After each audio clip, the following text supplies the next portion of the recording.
Croyez-moi, j'en ai vraiment assez. J'en ai assez de tout. Vous m'écœurez. Mon travail m'écœure.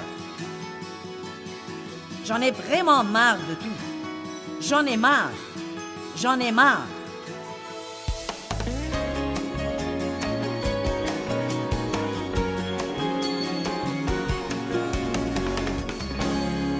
Je suis en train de faire une série intitulée « Changez vos paroles, changez votre vie ». Et je crois vraiment que si nous changeons nos paroles, cela changera nos vies. Combien d'entre vous ont eu un enseignement sur la puissance de vos paroles et au fil des ans, vous avez pu faire des changements vraiment positifs et vous avez vu un grand changement dans votre vie par suite de quoi? Eh bien, c'est merveilleux. Mais vous savez, il y a toujours plus de mains baissées que levées. Cela veut donc dire que nous devons faire ça.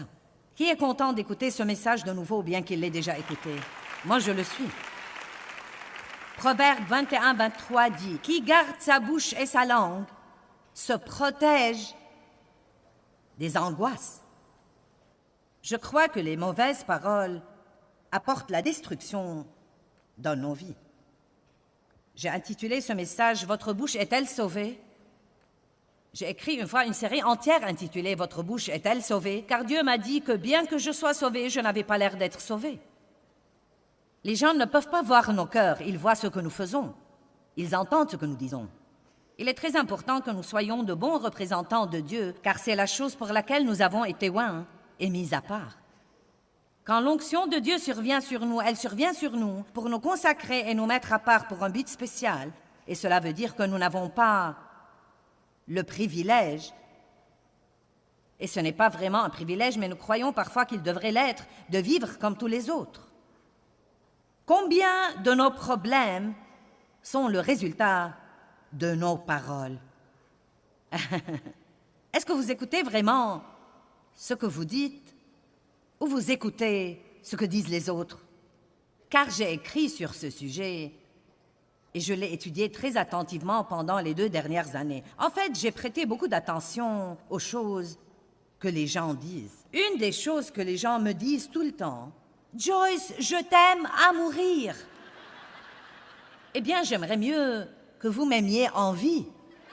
Vous savez, pourquoi sommes-nous tellement fascinés par « je suis mort de rire, je t'aime à mourir, oh, croyez-moi, ça a failli me tuer ». Nous ne devons pas dire des trucs comme ça. Si nous croyons que nos paroles sont importantes, nous devons faire attention. Donc, certaines des choses que j'entendais, certains ont vu ceci à la télé. Croyez-moi, j'en ai vraiment assez. J'en ai assez de tout. Vous m'écœurez. Mon travail m'écœure. J'en ai vraiment marre de tout. J'en ai marre. J'en ai marre. J'en ai marre de cette maison. J'en ai marre d'aller au travail, de faire la vaisselle. J'en ai marre des couches. J'en ai marre. Et à propos, vous tous me rendez vraiment folle. Tes enfants me rendent folle. J'ai l'impression que je deviens folle. Et j'ai horreur de nettoyer cette maison. J'ai horreur de rouler dans les embouteillages. Je déteste mon travail, je déteste mes cheveux, je déteste mon corps, je déteste toute ma vie. Et tout ça me tue vraiment. Croyez-moi, je me demande pourquoi nous avons des problèmes. Quelqu'un peut comprendre pourquoi nous avons des problèmes? Je me demande combien de fois dans votre vie que quelqu'un m'aide ici avant que je ne me fasse mal. Combien de fois, même pendant 1 an, nous disons des choses comme ça avant d'apprendre qu'il ne le faut pas. Et Dieu merci, nous pouvons apprendre ce qu'il faut. Vous pouvez arriver au point où vous ne dites plus des choses comme ça. Il n'y a pas moyen que quelqu'un vous amène à dire des choses comme ça parce que vous avez une révélation. Je ne veux pas juste vous donner des informations, je veux que vous ayez une révélation. Je veux que vous ayez une révélation sur la puissance de vos paroles, comme quoi la mort et la vie dépendent de la langue. Et que certaines de ces choses que nous prenons à la légère et que nous ne croyons pas qu'elles soient importantes sont en fait très importantes, non seulement pour vous, mais encore pour le royaume de Dieu. Dieu nous a donné les paroles et nous devons les dire avec soin. Les paroles sont puissantes. Elles contiennent de la puissance. On peut blesser les autres avec les paroles, on peut les bénir avec les paroles. Vous pouvez soit compromettre votre avenir avec les paroles que vous dites, soit aider votre avenir avec les paroles que vous dites maintenant. Commencez, s'il vous plaît, à dire les choses que vous voulez vraiment avoir? Votre bouche est-elle sauvée? Une des choses que nous faisons avec notre bouche, et c'est un problème beaucoup plus grand que nous ne le croyons, c'est de nous plaindre, nous plaindre, nous plaindre, nous plaindre, nous plaindre, alors que nous devrions louer Dieu et lui rendre grâce, louer Dieu et lui rendre grâce, louer Dieu et lui rendre grâce. Maintenant, qu'est-ce que la louange? La louange, c'est, si vous regardez la définition de la louange, elle dit une narration ou un conte. Et donc, la louange est en fait raconter une bonne chose que Dieu a faite pour vous. Si vous voulez louer quelqu'un, vous racontez une bonne chose que cette personne a faite ou vous lui rappelez une bonne chose qu'il a faite. Vous le louez pour un travail bien fait. Si nous allons louer Dieu, et nous savons que la louange est une partie très importante de la parole. La Bible nous apprend, de la première à la dernière page, à louer Dieu, à remplir nos vies de la louange pour Dieu. Et en fait, cela signifie vraiment que nous devons nous rappeler ce que Dieu a fait pour nous. Nous devons y penser, nous devons nous le rappeler, nous devons en parler. Même quand vous sortez avec les autres, pourquoi ne pas essayer de faire quelque chose comme ça? Eh bien, parlez-moi de quelque chose de grand que Dieu a fait dans votre vie. Parlez-moi d'une époque où vous aviez un problème et que Dieu vous a exaucé. Nous devons nous inciter les uns les autres à parler davantage des grandes choses que Dieu a faites dans nos vies et surtout, et je vais vous le prouver de la Bible ce soir, surtout quand nous avions des problèmes. Quand vous avez un problème, la meilleure façon de vous encourager est de remettre le diable à sa place. Au lieu de parler du problème, au lieu de gémir et de se plaindre du problème, c'est de parler de quelque chose de merveilleux que Dieu a fait pour vous dans le passé. Quand vous faites ça, ça encouragera votre foi à croire que Dieu peut le faire encore une fois. S'il l'a fait une fois, il peut le faire encore une fois. Et nous aimons tous penser à ça. Il y a un cantique qui était très populaire intitulé « Il le fera encore une fois ». Et nous pouvons toujours faire venir quelqu'un pour le chanter. Et les gens applaudissent et acclament parce que nous voulons tous croire que ce que Dieu a fait pour nous une fois, il le fera encore une fois, que nous pouvons chercher l'exaucement miraculeux dans nos vies. Mais nous n'allons pas l'avoir par la plainte. La plainte est un péché. Ce n'est pas un petit « oh là là ». C'est un péché. Quand vous vous plaignez de ce que vous avez, vous le gardez. Quand vous vous plaignez, vous restez comme vous êtes. Le mot « se plaindre » veut dire « rester ». Murmurer veut dire « passer la nuit ». Si vous voulez rester là où vous êtes, continuez à ronchonner et à vous plaindre. Mais la louange précède toujours le progrès.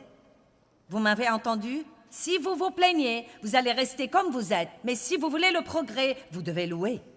La louange et les actions de grâce sont la chose à faire quand vous avez des problèmes. Priez pour la chose pour laquelle vous devez prier et couvrez votre prière de louange d'un côté et d'action de grâce de l'autre côté. Vous pourriez y penser comme à un sandwich. Vous commencez par un morceau de pain et vous commencez par la louange et vous louez Dieu un moment avant de mentionner votre demande. Ensuite, vous mettez la viande sur le sandwich, vous lui demandez ce que vous voulez, puis vous mettez l'autre tranche de pain et c'est vos actions de grâce. Philippiens dit « Réjouissez-vous dans le Seigneur en tout temps ». Je le répète, réjouissez-vous. Ne soyez inquiets de rien, mais en toute chose, par la prière et la supplication et les actions de grâce, faites connaître vos demandes à Dieu. Laissez-moi vous poser une question. Si vous vous plaignez déjà de ce que vous avez, pourquoi Dieu devrait-il vous donner quelque chose d'autre pour vous en plaindre? C'est ce qu'il m'a dit un jour. Je priais, mais j'avais beaucoup de plaintes dans ma vie. Et je demandais à Dieu de faire ceci et cela, mais je me plaignais. Et il m'a dit, pourquoi devrais-je te donner quelque chose d'autre pour que tu t'en plaignes? Je ne vais rien faire jusqu'à ce que tu sois reconnaissante pour ce que tu as. Combien d'entre vous aimez les enfants reconnaissants? Combien d'entre vous dites à vos enfants tout le temps, voulez-vous arrêter de vous plaindre? Cessez de vous plaindre. Vous ne savez pas tout ce que j'ai fait pour vous. Eh bien, vous n'êtes jamais satisfait? Je fais beaucoup de choses pour vous et vous ne remarquez même pas ce que je fais. Eh bien, il en va de même pour Dieu. Nous devons arrêter de nous plaindre. Combien d'entre vous admettez qu'il y a probablement très peu de journées qui passent sans que vous ne vous plaigniez de quelque chose? Allez, ne les cachez pas, je veux voir vos mains. Si j'avais dit, voulez-vous un miracle, vous les auriez levées.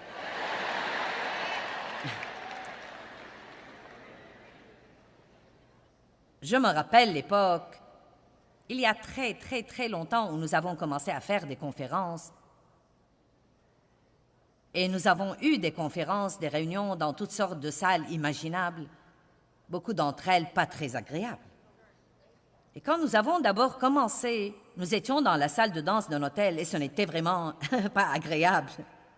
Non, mais vraiment pas agréable. Il y avait des choses qui retombaient du plafond et certaines chaises avaient des déchirures et j'ai commencé à murmurer et à ronchonner. Je marchais sur l'estrade avant le début de la réunion, j'examinais le lieu et je priais. Je me disais, cet endroit est incroyable. Je n'aurais pas pensé qu'on louait aux gens des endroits comme ça. Et la chose que Dieu m'a fait bien comprendre était, si tu peux venir à bout de ces tout débuts sans te plaindre de ce que tu as, le jour viendra où tu pourras avoir une conférence là où tu voudras. Et croyez-moi, c'est à peu près le cas aujourd'hui. Nous devons nous rappeler d'où nous sommes venus. Là, derrière le fond de la salle, dans les vestibules de derrière, il y a de petites salles près des vestibules. Et Dave m'a amené à l'une de ces salles et il y avait 50 chaises. Et il m'a dit, tu te souviens quand tu faisais des réunions dans des salles comme ça? Il y a 15 ans ou peut-être 20 ans, c'est là où j'aurais été. Je n'aurais pas été ici. J'aurais été là dans la très petite salle, carrée, ennuyeuse, avec 50 strapontins et une petite chaire en face où je prêchais de tout mon cœur. Et vous savez quoi? Ces jours-là sont bons pour nous. C'est bon de revenir sur ces jours-là. Ne dédaignez pas le jour des modestes débuts et ne vous plaignez pas tout au long des modestes débuts, car si vous ne pouvez pas apprendre à être reconnaissant pour ces choses-là, faites-moi confiance, vous ne serez pas reconnaissant quand Dieu vous donnera plus.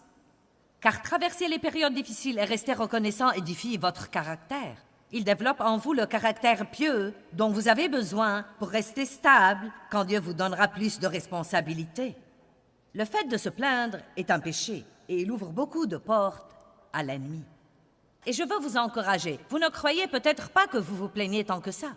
Peut-être que vous êtes une personne parfaite qui ne se plaint jamais. Mais je parie que si vous commencez vraiment à vous écouter, vous trouverez toutes sortes de choses dont vous vous plaignez ou contre lesquelles vous murmurez. Les femmes savent bien murmurer. Vous savez, ces petits trucs à voix basse.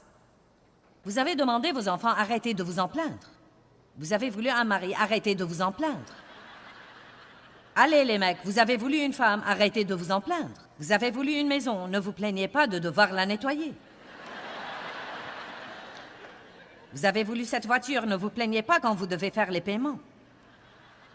Vous avez mangé le plat, arrêtez de vous plaindre parce que vos hanches sont plus grandes maintenant.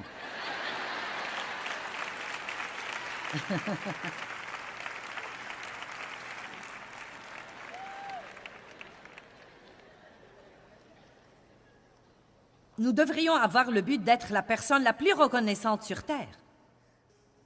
Commencez vos journées par les actions de grâce et passez vos journées en remerciant Dieu pour de petites choses comme l'eau chaude ou pour un ami, ou pour tous les avantages que vous avez. Et remerciez Dieu pour votre salut, remerciez Dieu pour ce que vous savez.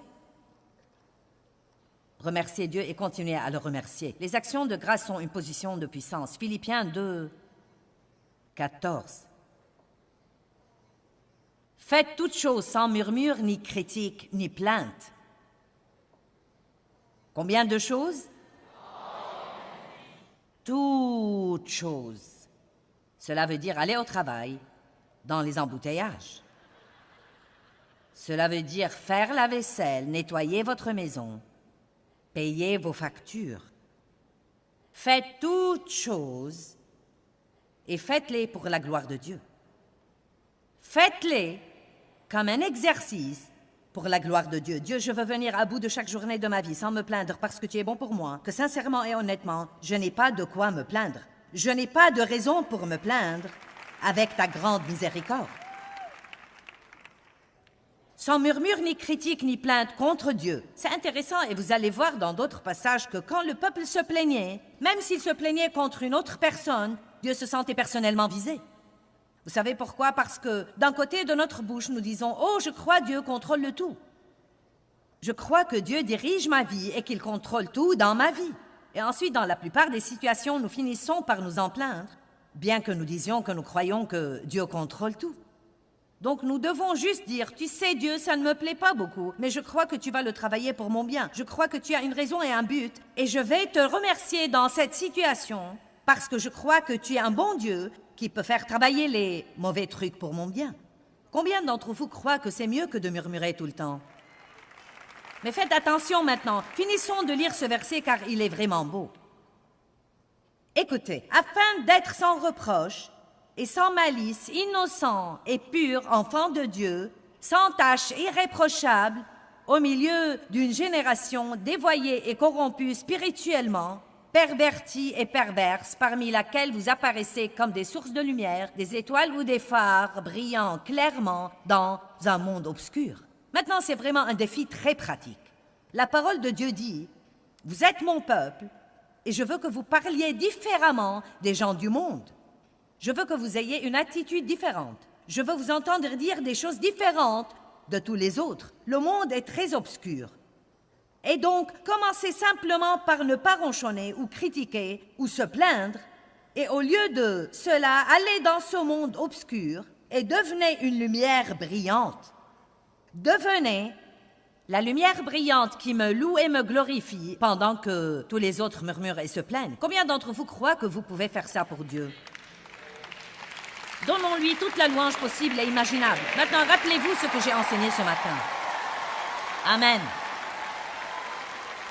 Rappelez-vous ce que j'ai enseigné ce matin, comme quoi, plus nous donnons la louange et les actions de grâce, plus nous disons des choses positives, plus nous accroîtrons notre joie. Donc, devinez quoi? Plus vous êtes reconnaissant, plus vous serez heureux. Et plus vous êtes reconnaissant et que vous le dites, plus les personnes qui vous entourent seront heureux. Au lieu de trouver des choses pour vous plaindre au travail, trouvez des choses pour être reconnaissant. La louange précède le progrès. On dirait que les enfants d'Israël étaient un groupe de personnes plutôt bêtes. Cependant, la plupart de nous sont tout à fait comme eux. Deutéronome dit qu'ils ont passé 40 ans à essayer de faire un trajet de 11 jours. Pourquoi avez-vous erré dans le désert 40 ans pour essayer de faire un trajet de 11 jours? 11 jours tout droit à travers ce désert, depuis l'Égypte jusqu'à la terre promise. Ils ont erré 40 ans là-bas. Dieu a dit, vous avez tourné autour de cette montagne assez longtemps, avancez. Certains sont restés au même endroit assez longtemps dans leur marche avec Dieu. Vous avez esquivé le même problème assez longtemps. Vous avez traversé la même chose encore et encore et encore. Vous êtes toujours vexé par les mêmes trucs encore et encore et encore. Avez-vous remarqué que ça ne bouge pas? Cela pourrait signifier que vous abordez le truc de la mauvaise façon. Si vous vous plaignez chaque fois qu'arrive le truc qui vous embête, commencez à louer Dieu et voyez si cela transportera vos montagnes. La louange va probablement transporter vos montagnes plus que les murmures. Ils ont erré là-bas 40 ans pour faire un trajet de 11 jours. Ils croyaient que c'était à cause de leurs ennemis. Nous croyons toujours que c'est le diable, c'est le diable, c'est le diable. Mais ce n'était vraiment pas leurs ennemis. Ce n'était aucun des Yens qui vivaient là-bas. Les Phérésiens, les Cananéens, les Héviens, les Jébusiens ou n'importe quel autre Yen. C'était leur attitude. Ils ronchonnaient et ils murmuraient, ils se plaignaient littéralement de tout. Tout était la faute à Moïse ainsi que la faute à Dieu. Et chaque fois qu'ils étaient mal à l'aise, ils voulaient retourner à la hâte en Égypte. Donc nous allons regarder certaines des choses dont ils se sont plaints et certaines des choses qui leur sont arrivées à cause de leurs plaintes. Maintenant, je ne sais pas ce que vous en pensez, mais j'espère vous faire bien comprendre ce soir que les plaintes sont vraiment un grand problème. Il ne s'agit pas d'un joli petit message sermonneur, mais j'essaye de vous faire comprendre que les plaintes ouvrent une porte à l'ennemi. Quand nous murmurons et que nous nous plaignons, nous invitons le diable à apporter plus de destruction dans nos vies. Amen? Vous dites, ça ne peut pas être un problème aussi grand que ça. Eh bien, attendez voir. Exode chapitre 15.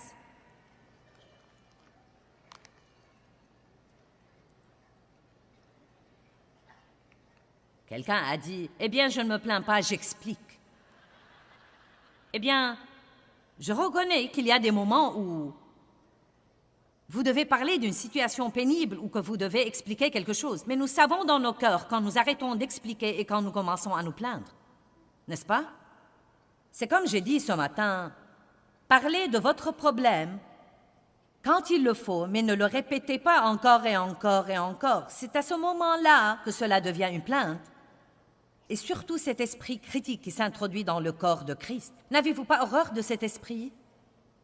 Quelqu'un qui cherche toujours la petite bête dans toute chose. Il trouve toujours quelque chose qui ne va pas, ne peut voir le bien en rien, mais toujours quelque chose qui ne va pas.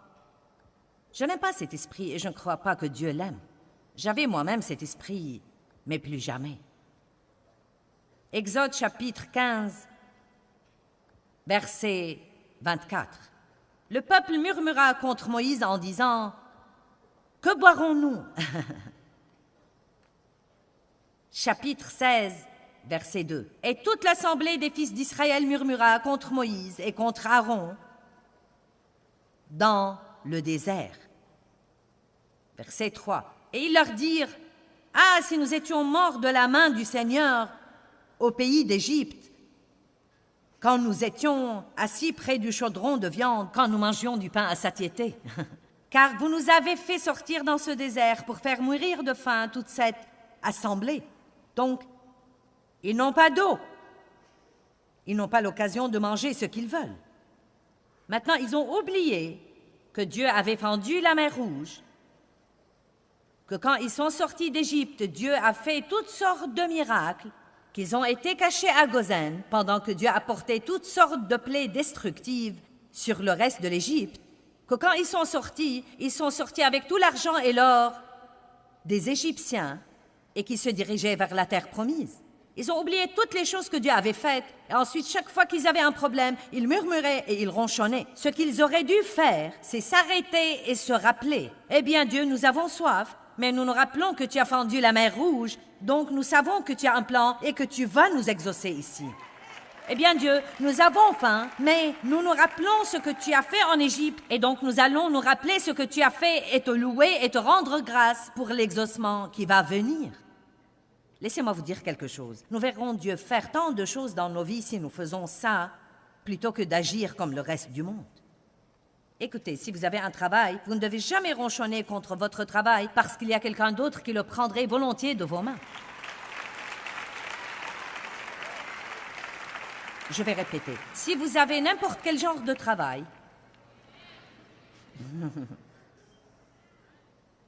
je ferais mieux de m'asseoir. Nous devons bavarder. Maman Joyce va bavarder avec vous. Si vous avez n'importe quel genre de travail,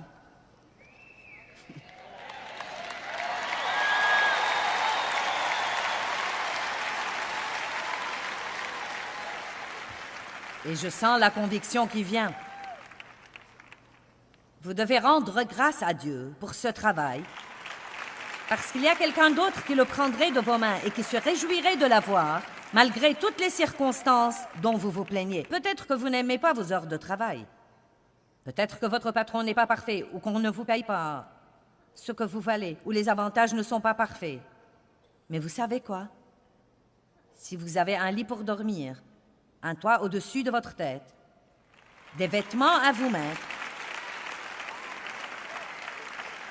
vous êtes dans une meilleure position que la plupart du monde. Amen? Nous devons donc arrêter de murmurer contre les trucs. Je me le rappelle à moi aussi bien qu'à vous. Arrêtons de murmurer contre les trucs et donnons à Dieu plus de louanges et plus d'actions de grâce. Laissez-moi vous dire quelque chose. Dieu cherche toujours les adorateurs qui l'adorent en esprit et en vérité.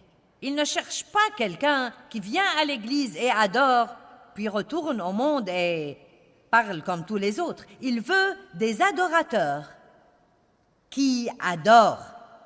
Des adorateurs, ce n'est pas quelque chose qu'ils font, c'est qui ils sont, donc c'est ce qu'ils font tout le temps. Dieu veut des chanteurs et des adorateurs, et non des gens qui chantent les cantiques et qui sont heureux quand la musique est bonne, mais quand ils doivent contourner une situation qui n'est pas parfaite, ils se mettent tout de suite à murmurer et à se plaindre de tout, et ils oublient à quel point Dieu a été bon envers eux. J'ai traversé des périodes difficiles dans ma vie, Et j'ai passé beaucoup d'années à murmurer et à m'apitoyer sur moi-même.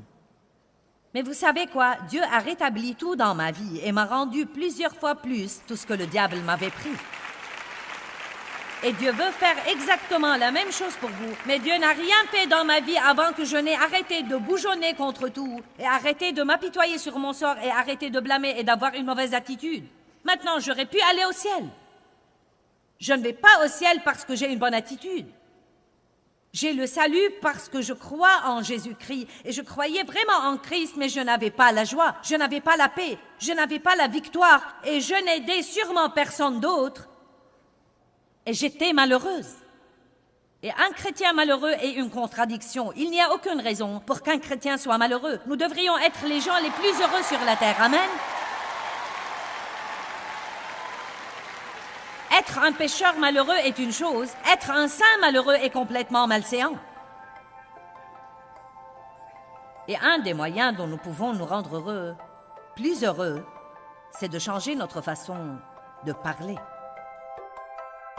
Eh bien, c'est complètement vrai. Quand nous changeons notre façon de parler, nous nous rendons beaucoup plus heureux. Est-ce que vous dites ce que Dieu dit de vous dans sa parole? Ou est-ce que vous dites tout ce que vous avez envie de dire? Vous devez être d'accord avec Dieu.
toda esa cuerda